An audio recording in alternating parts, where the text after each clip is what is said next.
South Alabama advances. Texas State upsets ODU. It's Locked On Sunbelt. You are Locked On Sunbelt, your daily podcast on the Sunbelt Conference. Part of the Locked On Podcast Network, your team every day.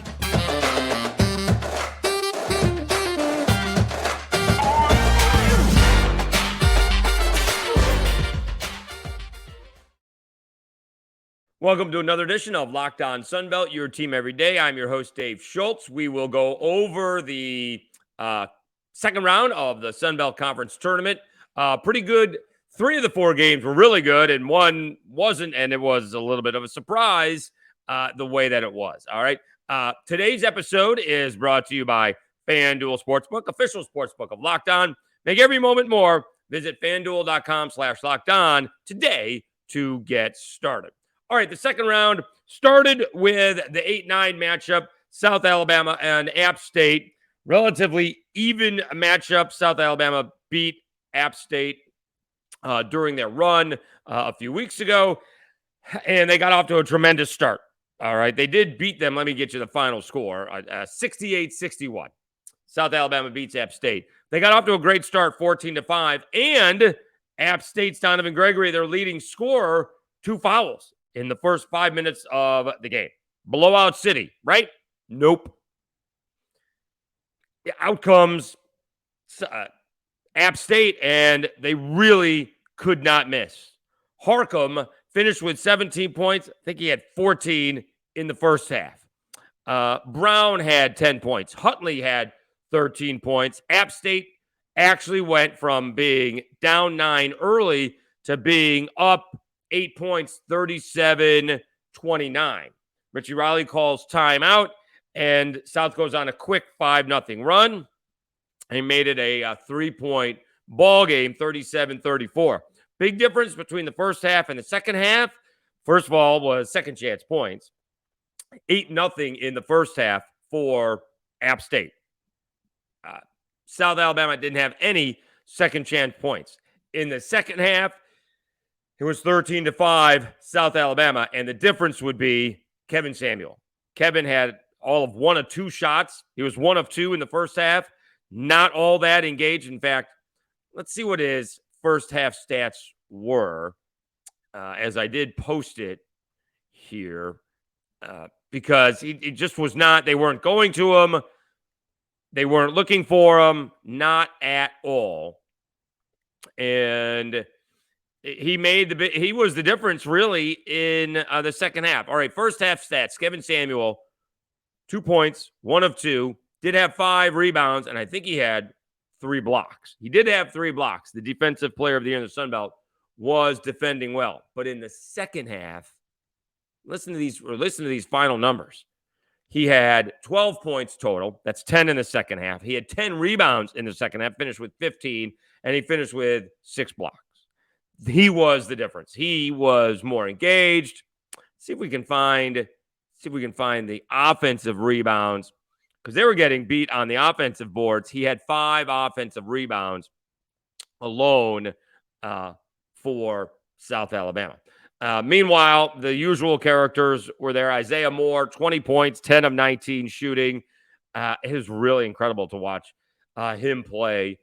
Everyone knows what he's going to do, and you still can't stop him. He would be the antithesis of Allen Iverson, like blowing by you. He's going to back you down, and he's going to use the pivot foot, and he's going to pump fake, and he's going to lay it up, and you still can't stop him. He had an Isaiah Moore game. In fact, all of the Jag starters finished in double figures. Owen White had 14 points. He hits a big 3-pointer as South Alabama had a 7-point lead, and it got down to a 1-possession game. And they missed a free throw. They turned it over. But Owen White hits a big 3-pointer that, for all intents and purposes, ended the ball game. Judah Brown had 11. And Turbo Jones didn't shoot the ball particularly well, 3 of 10, but he finished with 10 points. I mean, they shot 40% from 3, and that's what we were talking about, a couple of weeks ago. Could this team be dangerous? And if they make some 3-pointers, they're going to be in good shape. Isaiah Moore surprisingly took 2 3-pointers, didn't make one. That's not his game. Turbo Jones was 3 of 7. Owen White, 3 of 5. Judah Brown, 3 of 6. Jamar Franklin was 0 of 2, surprisingly. He had some good looks. Greg Parham, though, he tweaked his knee right before the game started, like on the last layup.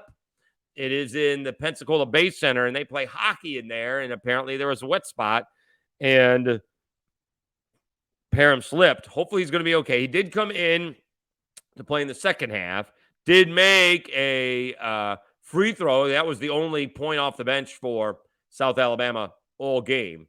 But kind of the typical South Alabama basketball game that we've been seeing outside of kind of grinding this one out. Heading into this ball game, in their last 8 wins, not including the loss to the Cajuns and Detroit, but in their last 8 wins, they've been winning by over 19 points a game. Their closest win was 72-64 to ULM. So they grinded this one out. Usually they are, go to 4 corners, although they did go to 4 corners under the 4-minute mark, but usually they're able to do that at the 8 to 10-minute mark, take the air out of the ball, and this one, they were not able to do it. So South Alabama with a 68-61 victory. They do advance to take on the number 1 seed Southern Miss. Who knows what to expect in that ball game, right? I mean, the one thing you would not expect is another South Alabama 31-point blowout, right? That is not going to happen, right? I presume it's going to be close, maybe more along the lines of a Southern Miss blowout. I can't imagine that South Alabama plays as well as they did the last time, and combined with Southern Miss playing as poorly as they did. So looking for a good ball game. That is 11:30 on Saturday. All right, the other big ball game, we mentioned this when we came back on Tuesday, that Troy and ODU better watch out because Arkansas State and Texas State are going to be a handful. Arkansas State almost takes down Troy. Troy survives. We'll get to this game a little bit later on. Arkansas State had a 12-point lead under 10 minutes to go and lost. Meanwhile, I don't know if I've ever seen this ball game. This is a record-setting ball game. ODU loses 65-36 to Texas State. Some of these numbers are going to be crazy. ODU had made 12 shots all game long. They shot 23%, 12 of 52. They could not make a thing. Out-rebounded 43-32. Points in the paint, 34-16 in favor of Texas State. We mentioned Texas State is tough to play when you are playing well, and ODU did not play well at all. They were losing at halftime 32-14. It's not as if Texas State exploded offensively like they did in their opening game where they scored 81 points. They scored 65. ODU couldn't do a thing. They scored 14 in the first half, 22 in the second half. It was a bad ball game for ODU. Jeff Jones came in and said, we're just not used to getting our butts kicked like that just happened. That is not usually the way that it goes, and that is the way that it went here. Texas State now has won 2 ball games in the Sun Belt Conference tournament. They take on Marshall, 5 p.m. Central Time on a Saturday.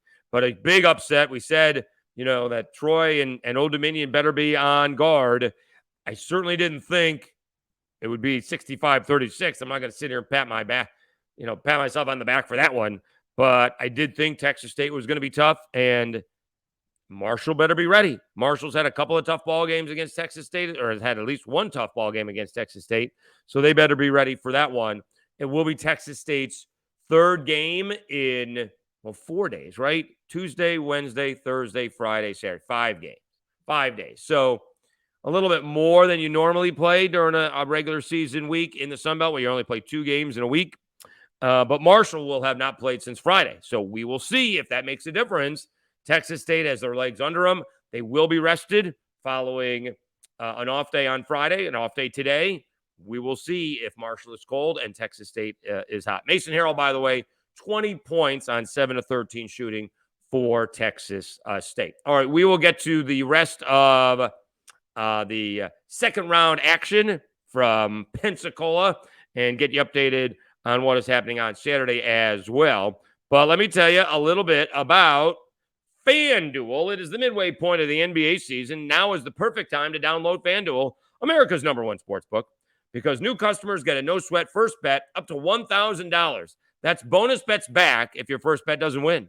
Just download the FanDuel Sportsbook app. It's safe, secure, and super easy to use. Then you can bet on everything from the money line to point scores and threes drained. Plus, FanDuel even lets you combine your bets for a chance at a bigger payout with the same game parlay. So don't miss the chance to get your no-sweat first bet up to $1,000 in bonus bets when you go to FanDuel.com/lockedon. That's FanDuel.com/lockedon to learn more. Make every moment more with FanDuel, an official sports betting partner of the NBA. All right, we continue with Locked On Sun Belt, your team every day. I'm your host, Dave Schultz. More action from Thursday in Pensacola. The Troy Trojans, they got away with one. They were down 34-30 at half. The first half was relatively close, but Arkansas State took a 34-30 halftime lead and built it up to where they were leading 51-39 with 8:55 to go. Less than 9 minutes to go in the game. Marquise Davis hits a three-pointer, and it's a 12-point game with 9 minutes left to go. It ended up being a 3-point game 3 minutes later. And let's see when they got it to a 1-point game with about 4.5 minutes to go. So that lead dissipated fast. All right, Arkansas State's been banged up. It's been an awful season. Caleb Fields, again, his left wrist was wrapped. They didn't know he was going to play until right before the game. I'm going to dribble with my right hand, so give the kid credit. But that's a game that Arkansas State should have won. Good job by Troy to stay with it and, overtake Arkansas State for the victory. Would have been a disappointing way for Troy's season to end. I mean, if you look at the stats, you're just not going to. How did this work out? Arkansas State shot 44% to Troy's 35%. Rebounds, Troy had 39 to 30, and the offensive rebounds was the difference in the game, 16 to 5. So that would be the difference in the game with that one. But I wouldn't say they got lucky. They did not get lucky. Troy earned it as Arkansas State gave the game away. At one point in time, it's a 2-point game, 59-57. And Troy ahead. And in fact, it could have been, 61-57. Troy, and that's like a 22-6 run over that 8:55. And Arkansas State missed a chance to tie the ball game up at 59. They missed a layup. He was worried about getting, I don't think it was Fields. Could have been Ford. Missed a layup, worried about getting it blocked. He didn't even get fouled. So Arkansas State lets that one slip away. Troy with a 63-59 ball game. Troy will take on the number 4 seed, James Madison, 2 p.m. on Saturday. That'll be right after the Southern Miss South Alabama ball game. All right. And the last ball game, which was really good, was Georgia Southern. This score does not indicate how close this game was. Beats ULM 66-57. And that is without Georgia Southern's leading scorer and leading rebounder, Andre Sabrasov, tweaked his ankle Monday during practice. So he was out. He's all Sun Belt. Let's see what his averages are. Like 14 points a game and 7 rebounds a game. Ouch. That's a big loss. But it did not affect Georgia Southern. They've now won 3 in a row. Jalen Fintz had a big ball game for Georgia Southern. Hit some key threes down the stretch. He had 14.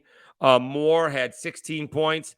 And Brown had 15. Strickland 10 off the bench for Georgia Southern. Blackman, 15 points for ULM, but on 5 of 17 shooting. Not very efficient. Tariq LaCure, the former South Alabama Jaguar, he had 11 points, but 4 of 15 from the floor, 1 of 8 from 3. And ULM, we were so excited about ULM. Like, what was the bigger story? Like at the time that the Cajuns had lost a couple of games, or South Alabama, or I'm sorry, that ULM had won a couple of ball games, but I mean, they were 7-5. 1, 2, 3, 4, 5, 6, 7, 8. They lost their last 8 ball games. In fact, well, this one would have been the 8th game. I think they finished 7-11. So they were 7-4 in the Sun Belt. And they lost to South Alabama. Then they lost to App State. Then they lost to Southern Miss. The Cajuns, South Alabama was a blowout. They lost to Troy by 4. They lost to Arkansas State by 3. And they ran out of gas against Georgia Southern in the second half. That game was much closer. Georgia Southern, I think, hit some free throws. But I think that game was, I mean, it was a 2-point game with 30 seconds to go. Am I right about that? Let's see. No, I'm not. It was a 3-point game with a minute and a half to go. Jalen Finch hit a 3-pointer that made it a 6-point game. So it was 56-53 with a minute to go after a couple of Tyreek LaCure free throws. But Jalen Finch put it away basically with a 3-pointer. So Georgia Southern will move on. They will play the Raging Cajuns Saturday night, 7:30 p.m. I got to tell you, if the Sun Belt wanted to set things up right, they couldn't have had it any better. In the morning, in fact, let's take a timeout. We'll talk about that when we come back. That's a good place to break things up. So let me tell you a little bit, and I went and got more. Let me tell you a little bit about Built Bar. If you're looking for a delicious treat but don't want all the fat and calories, then you got to try a Built Bar. We just got through the holidays 2 months ago, and I know my goal is to eat a little healthier this year. If you're like me, where you want to eat healthier but don't want to compromise taste, then, man, I've got the thing for you. You got to try Built. With Built, healthy is actually tasty. Seriously, they're so delicious you won't think they're good for you. Perfect for your New Year's resolution. What makes Built Bars so good? Well, for starters, they're covered in 100% real chocolate. That's right, real chocolate. And they come in unbelievable flavors like churro, peanut butter brownie, and coconut almond. I'm not sure how Built does it, but these bars taste like a candy bar while maintaining amazing macros. And what's even better is that they are healthy. Only 130 calories, 4 grams of sugar, and 17 grams of protein. And now you don't need to wait around to get a box. For years, we've been talking about ordering your Built Bars at Built.com. Now you can get them at your local Walmart or Sam's Club.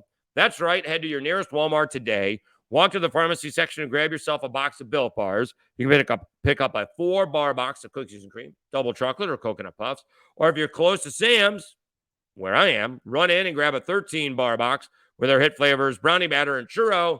You can thank me later. This is great because I'm commuting back and forth to Pensacola, and instead of enjoying a candy bar, I enjoy the Built Bars, and instead of eating stadium food, if you will, I eat the Built Bars. So they are coming in handy. Jeans are a little bit thinner. Did weigh in. What did I weigh in today? Like under 209. I put on a little bit of weight, but I was 207 last week. I was 207 last week, so still 208. Almost down, depending on where we're starting, 8 to 10 pounds. That's pretty good. All right, let's wrap this up. Let's talk about the setup for Saturday, because again, if you believe in conspiracy theories, and some of you do, it is outstanding the way this is lined up for the Sun Belt. You couldn't do any better. All right, I guess you could get Southern Miss, South Alabama, and the Cajuns all on one side, but now you should have a crowd Saturday at 11:30 in the morning. Okay, it is all of 50 minutes from, maybe a little bit longer, from Mobile, Midtown, to Pensacola. Maybe it's like 45 to the exit, an extra 10 minutes to get to the arena. All of 50 minutes. Now, Hattiesburg is all of 90 minutes away from Mobile. So it's a couple of hours, and you're going to have a pretty good crowd there. You would think you'd have a really good crowd for a Saturday morning ball game, but 11:30. Maybe people will be going in on Friday night. It's a great way to spend a weekend, that's for sure. You do get James Madison and Troy. We'll see if Troy shows up. Troy fans show up. That's 2 p.m. on Saturday. Then you do get Texas State and Marshall. Not sure. We'll see if Marshall fans travel. Not the easiest place to get to. But then you do have the Cajuns and Georgia Southern. Are Cajuns fans going to come down, or are they going to wait until Monday? You would think that's a long way to go. It is. It's a good 5 hours from Lafayette. So we'll see if they make the trip over there. But you got Southern Miss and South Alabama in the morning, and you got the Cajuns and even Georgia Southern, right? You can make the trip from Statesboro. Isn't bad either. So it just works out really well for the Sun Belt. And so far, only one major upset. One of the 4 teams from Tuesday's action has advanced. Texas State has won a couple of ball games. They beat Old Dominion. But other than that, it has been chalk, right? And I don't really count Arkansas State over Coastal Carolina. Big upset. I picked Arkansas State. So South beat App State. Troy beat Arkansas State. We mentioned Texas State beat Old Dominion, and Georgia Southern beat ULM. So you had one major upset, Texas State taking down Old Dominion. And other than that, it was a chalk across the board. Could be very interesting. The quarterfinals on Saturday. We will be down there at least for the first 2 ball games. May race back to see South Alabama play baseball on Saturday. All right, please have a fantastic weekend. Want to thank you. This was like our best week yet, with the Locked On Sun Belt. All of the views and subscribers, really appreciate it. Please let people know. We will, obviously, this is going to end basketball. Monday is it, the championship. So our last basketball podcast will be Tuesday. And then, baseball is basically in full swing, pun intended. And spring football, some have already started. Coastal Carolina's already started. So we will get into that as well. Please, if you do see it, like it, share it, and subscribe. Once again, I'm your host, Dave Schultz, and you've been watching Locked On Sun Belt, your team every day.